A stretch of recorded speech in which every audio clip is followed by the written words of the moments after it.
Upon first glance at the name, Civilization IV Colonization may sound like an expansion pack in the vein of Beyond the Sword or Warlords.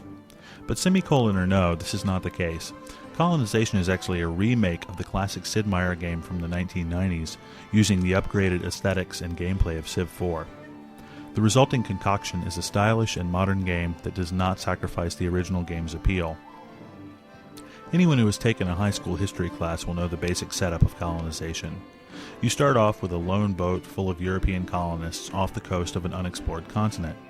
You then establish a settlement and start harvesting raw materials, refining those materials for trade, and interacting with the natives.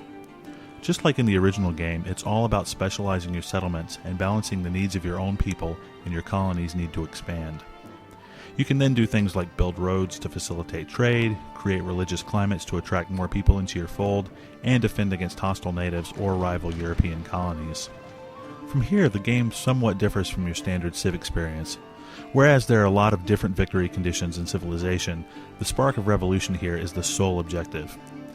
As your settlements prosper, the king will take a bigger and bigger cut of the profits, which will ultimately lead you to declare your own independence. People who are unhappy with the multiple victory paths in Civilization will probably like this single goal a lot more. And there is a surprisingly emotional weight to this assertion of autonomy. You put a lot of effort into making your settlement prosper, so seeing your settlement throw off a tyrannical king is really a great moment. You can also establish your own constitution, and your choices will help further define your colony. Lay out ourselves in the service of mankind. The difficulty of the game is one of its main issues.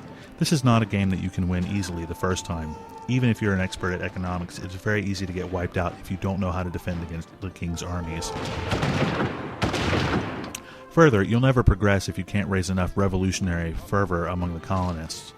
Usually in Civilization, one of your strengths can help smooth out your other shortcomings as a leader, but that's not the case in Colonization. It took me at least 3 full games to really start to get the hang of it, and I played a lot of the original Colonization. However, once you do get a grasp of the game, it's quite fun. The remake improves on a number of things. Trade is finally automated by assigning stock limits and import-export tags, so you don't have to do everything by hand, and the interface is clean and informative. Unfortunately, it does require a lot of switching back and forth to assign colonists to the right jobs, and there are things like roads and pioneers that are kind of hard to see against a busy background. But besides that, the Civ 4 engine is as solid as ever here. Colonization is a brilliant remake. It fixes some problems that the original game had, but it still preserves its spirit.